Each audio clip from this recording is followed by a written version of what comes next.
All right, hello everyone.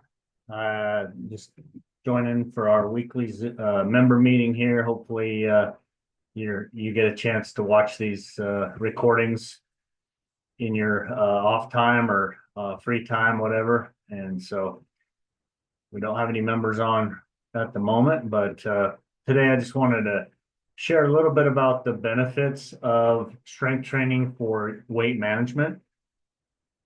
I think everybody understands the importance of cardiovascular exercise, running, rowing, swimming, that kind of stuff for weight management.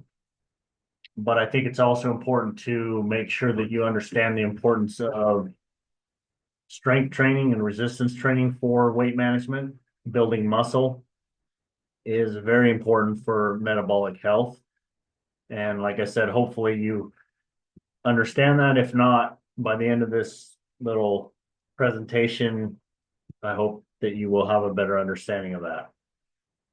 So, first of all, understanding what are we talking about when we mention strength training? That means you're lifting or pushing or pulling against weight or resistance, and that can be traditionally what we think of like barbells, dumbbells, kettlebells, that kind of stuff. Could also be resistance bands. Those are great for resistance training. And so lots of different anything that you can pick up and that's a little bit heavy, or not, it doesn't have to be necessarily heavy, just has add some weight. So if you don't really have any exercise equipment, you can be creative and get a milk jug, an empty milk jug, fill it up with some water, or a bucket with some water or sand, and that can be a great way of giving yourself some workout equipment to use to do some resistance training, things like that. So be creative. Soup cans can be used as weight. Maybe they weigh 2 or 3 pounds. I don't know. I haven't necessarily weighed them, but they add some weight. So if you're just getting started, you can use soup cans, or like I said, milk jug, bucket, sandbags, different things like that. Can just have to be a little bit creative, but when we're talking about weight training, resistance training, that's what we're talking about, is just some exercises with weight. So you're pushing or pulling against that weight. And the benefits of that is that it will strain your muscles. And when you strain your muscles, your body has to respond to that by trying to increase your muscle strength. And so muscle is a very important factor in your metabolic health because your muscle burns calories, but burns sugar. It also releases certain cellular signals called myokines. They send signals out to your body, different hormones, things like that, to help regulate your um, mood, blood sugar, hormones. It's all a factor there. And I think we tend to minimize the importance of resistance training and exercise when it comes to our metabolic health. And so I really want you to understand the importance of resistance training and exercise. And I hopefully, as you've gone through this program, you are realizing that exercise is a key component to a key pillar of your program. So again, lots of benefit for exercise. And even mood wise can, like I said, boost those endorphins, those neurotransmitters that help with energy and just wellness, sense of wellness and well-being. It's also can be a good social activity where you invite your family or friends, or you have a workout partner that you're exercising with that can help you stay on track, and again make it a bit of a social interaction as well. That's another additional benefit of exercise. So when we talk about the metabolic benefits of exercise, muscle burns more calories at rest compared to fat. So just your resting metabolic rate will go up as you build lean muscle. Lean, which will then obviously increase your metabolic rate over time. You're burning more calories just sitting. And even when you go and exercise in the morning or whenever you exercise, that raises your metabolic rate throughout the day too. So there's something called the process of afterburn, excess post-exercise oxygen consumption. Kind of a mouthful, but EPOC is the acronym for that. And that, like I said, will lead to continued calorie burn even after you're done working out. So lots of benefits there. Increases insulin sensitivity, as we've mentioned before. Adipose tissue is inflammatory. It creates these inflammatory signals, and so by reducing your fat and increasing your lean muscle mass, you are reducing inflammation. So lots of benefits there. And as I mentioned before, the mental health benefits of exercise, and that it helps you feel good. Like even if it's a 5-minute workout, go do a 5-minute walk, brisk walk, get your heart rate up a little bit, get outside, get some fresh air. Just that action will make you feel more confident and more healthy, and then that will lead to better decisions in terms of the food that you're eating and your activities, and you'll become more conscious of your habits. Okay, so again, think of it as it's a process, right? Just take one little step at a time, and don't be discouraged if you don't go and do a 2-hour workout every day. I don't work out for 2 hours a day, but I do schedule my workout every day, and I have a time that I've blocked off for that, and specifically, and so that way I'm more likely to do it. We've talked about a little bit about, little ways of being able to incorporate exercise into your schedule, into your life. Start by, again, scheduling it. And if a half hour feels like it's too much, like it's going to take too much time out of your day, then schedule 15 minutes, 10 minutes, 5 minutes, whatever it is. And then do that for, 2 or 3 times a week for a month. And you'll see the benefits and be like, okay, I realize now, I understand when I'm exercising, I feel better mentally, I have more energy. And hopefully you'll build on that habit as you start to see the benefits. Okay, so start wherever you're at. If you've never worked out, then hopefully you're doing that. You've committed to this program, and you're incorporating exercise into your daily schedule.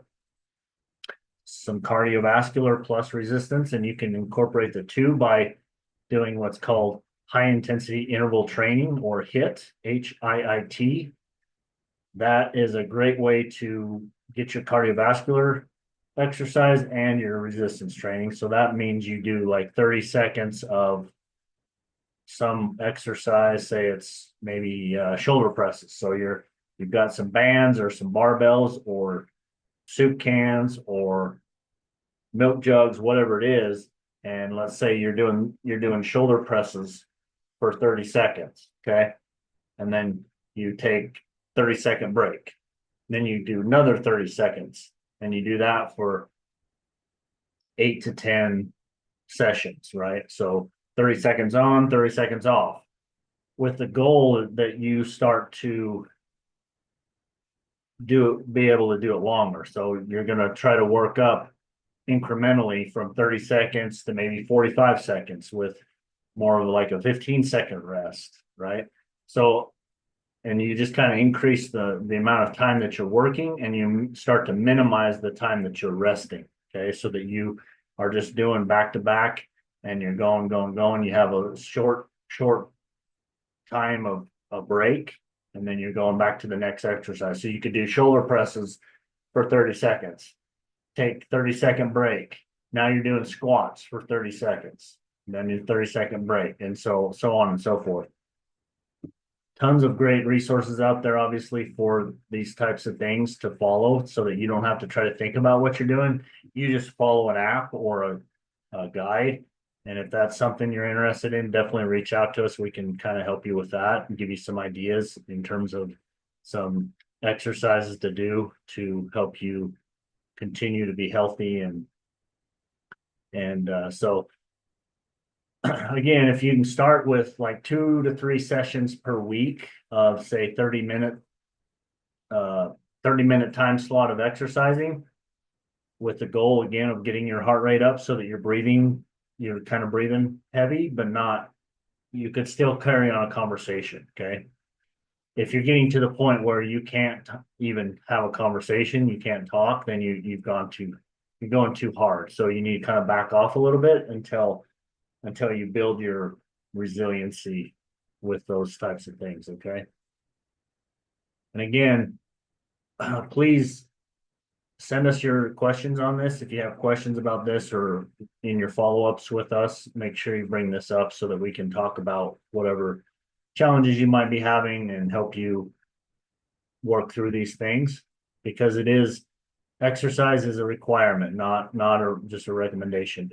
You have to exercise. Okay. It is part of your health. It is part of your plan. Okay. For life.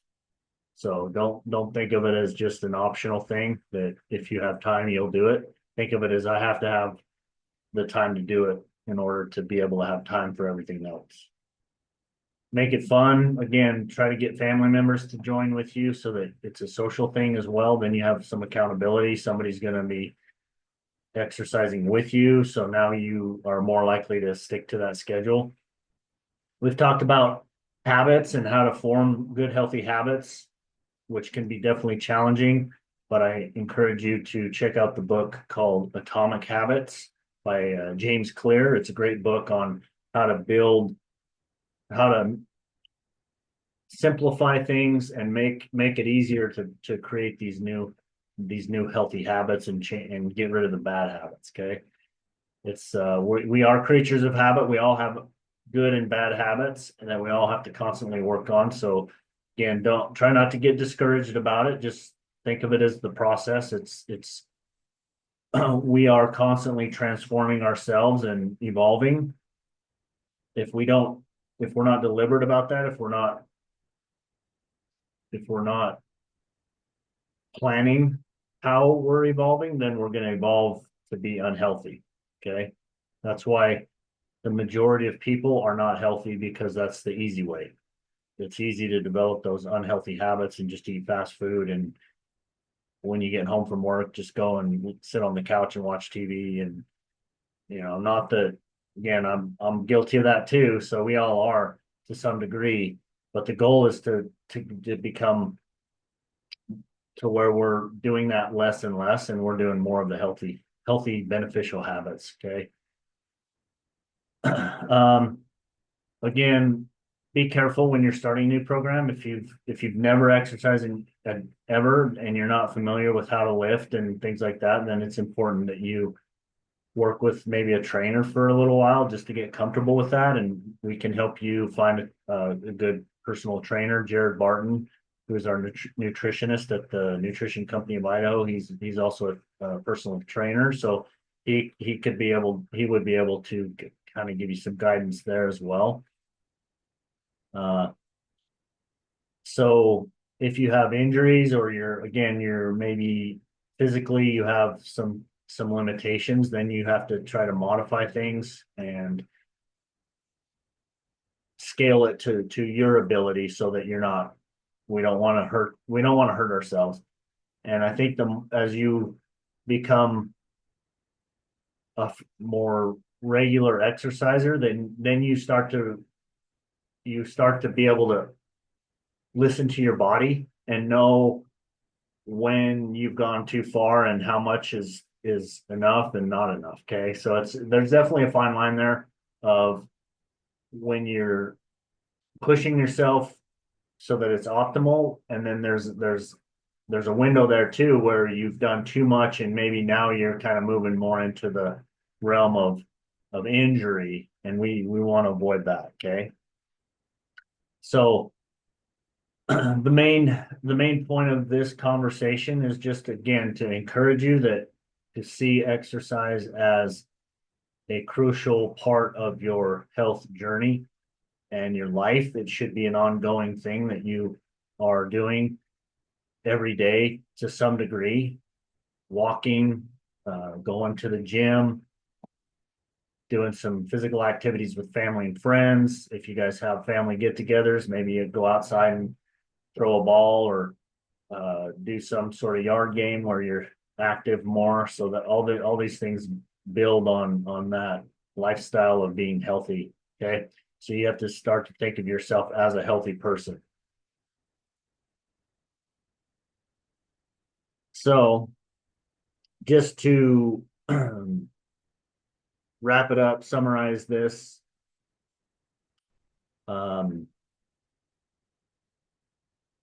Be creative. There's tons of videos on, you can just get on YouTube and search up beginner resistance workout, full body workout, something like that. I oftentimes will refer my patients to a YouTube, and there's a Silver Sneakers channel that has, beginner level exercises that you can do. If you're more advanced, then, there's tons of apps out there that will create workouts for you based on your fitness level and your experience level. So really there's no excuse. We have so many options out there. Again, but I think the challenge is finding the right ones. So if this is something you're struggling with, please reach out to us so that we can give you some guidance on that. That's what we're here for. We want you to be healthy and you know continue to progress and move and grow and learn and just be healthier and stronger every day. Okay. So hopefully that's something you needed to hear. Again, it's pretty basic. We all understand the importance of exercise. It's just we tend to think of it more as an option versus an obligation or a requirement for healthy living. Okay. So yeah, with that, I'll end my talk here and please send us your questions. Give us a call if you have questions. You know how to reach us, and we appreciate all of you and the journey that you're on. And we're here to help you every step of the way. So don't hesitate to reach out if you feel like you're stuck or not sure what to do. We have our team here to help you. So okay, with that, I'll see you guys next week. Hopefully you can join us next week. If not, just continue to, check out our recordings so that you can stay in the loop there and hope you all have a great day and get out there and move today. Okay.